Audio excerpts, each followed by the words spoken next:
मित्रांनो नमस्कार मित्रांनो, मी आपला मनोहर पाटील आपल्या डिजिटल मनोहर मराठी यूट्यूब चॅनलमध्ये मी तुमच्या सर्व मित्रांचं मनापासून स्वागत करतो।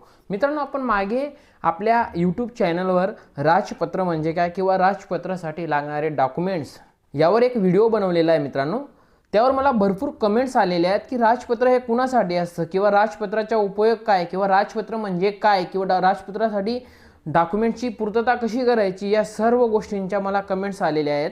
तर मित्रांनो, यावर आपण आज अभ्यास करणार आहोत। चला मित्रांनो, आपण व्हिडिओकडे वळूयात। नमस्कार मित्रांनो, राजपत्रासाठी लागणारे डॉक्युमेंट्स किंवा राजपत्र आपल्याला कुठे मिळेल किंवा त्याची ऑनलाईन करण्याची प्रोसेस काय हे सर्व आपण आजच्या व्हिडिओमध्ये पाहणार आहोत। तर चला मित्रांनो, मी एक PDF बनवून ठेवलेली आहे। मित्रांनो, ही PDF मी तुम्हाला डिस्क्रिप्शन बॉक्समध्ये देखील देणार आहे। तुम्हाला वाटत असेल तर त्याची तुम्ही एक झेरॉक्स काढून तुमच्याकडे ठेवू शकता मित्रांनो। तर चला मित्रांनो, राजपत्रासाठी लागणारे डॉक्युमेंट्स काय हे सर्व पाहण्याआधी आपण आता पहिला प्रश्न बघणार आहेत। मित्रांनो, राजपत्र म्हणजे काय? तर मित्रांनो, त्याचे एकदम सविस्तर वर्णन करून दिलेले आहे मी तुम्हाला। राजपत्र म्हणजे काय याचा अर्थ असा होतो की सरकारद्वारे प्रकाशित केलेल्या एका अधिकृत दस्तावेज म्हणजे राजपत्र होय, किंवा जो सरकारी कामकाज, कायदे, नियमांची अंमलबजावणी किंवा महत्त्वाच्या सूचनांसाठी वापरला जातो, यालाच आपण राजपत्र म्हणतो। म्हणजे कोणत्याही सरकारी कामासाठी आपण याचा उपयोग करू शकतो। आता दुसरा पॉइंट बघणार आहेत मित्रांनो, आपण राजपत्राचा उपयोग कुठे करू शकतो। राजपत्राचा उपयोग तुम्ही कुठे करू शकणार त्याबद्दल आपण माहिती बघूया। तर नाव बदलण्यासाठी, पत्ता बदलण्यासाठी, धर्म बदलण्यासाठी किंवा जन्मतारीख बदलण्यासाठी किंवा इतर कायदेशीर बदलांसाठी राजपत्रातील अधिसूचना पुरावा म्हणून वापरली जाते। त्यामुळे ते सर्व सरकारी आणि खाजगी संस्थांमध्ये अधिकृत स्वीकारले जाते। राजपत्र डॉक्युमेंट्स असा आहे मित्रांनो की तो सर्व ठिकाणी स्वीकारला जाणारा कागद आहे। आता खाली बघू मित्रांनो, आपण राजपत्र प्रमाणपत्रासाठी आवश्यक कागदपत्रे। आता पहिला पुरावा द्यायचा आहे मित्रांनो तुम्हाला ओळखीचा पुरावा। ओळखीच्या पुराव्यामध्ये तुम्हाला कोणकोणते डॉक्युमेंट द्यायचे आहेत? Aadhaar card, PAN card, passport. म्हणजे तुमचे Aadhaar card, PAN card, passport, ration card यांच्यामध्ये तुमचे जुने आणि नवे नाव असल्याचा पुरावा तुम्हाला द्यायचा आहे।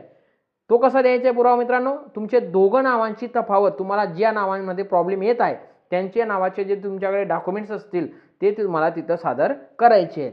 कशासाठी? ओळखीच्या पुराव्यासाठी। आता पत्त्याचा पुरावा म्हणजे तुम्हाला आता पत्त्याचा पुरावा द्यायचा आहे। त्यासाठी तुम्ही काय करणार? तुमच्याकडे बिल, रेशन कार्ड, मतदान कार्ड, आधार कार्ड, घरपट्टी, पानपट्टी अशा प्रकारचे जे डॉक्युमेंट्स असतील हे तुम्ही पुराव्यासाठी देऊ शकता। आता पुराव्यासाठी देऊन झाल्यानंतर तुम्हाला आता काय करायचं आहे? तुमचा जो पुरावा दिल्यानंतर तुम्हाला तुमच्याकडे एक पासपोर्ट फोटो असणं गरजेचं आहे, जे तुम्ही ॲप्लिकेशन करणार तेव्हा तो तुम्हाला त्याची साईज, रुंदी सर्व मी सांगेल। आणि खाली चौथा पुरावा आहे तुमच्याकडे की वयाचा पुरावा। वयाच्या पुराव्यासाठी तुम्ही जन्माचा दाखला, शाळा सोडल्याचा दाखला आणि बोनाफाईड यांच्यापैकी कोणतेही एक डॉक्युमेंट्स तुम्ही देऊ शकतात।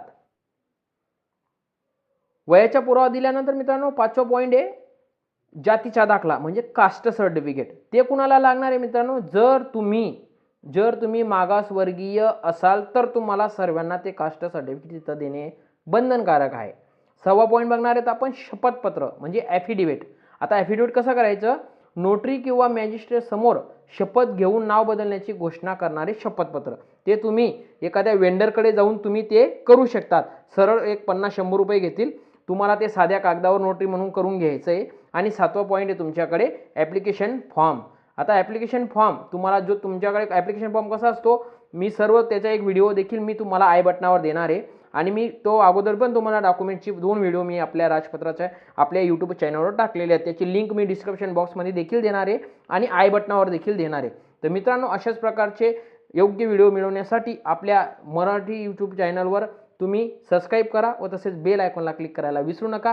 जय हिंद, जय महाराष्ट्र, वंदे मातरम।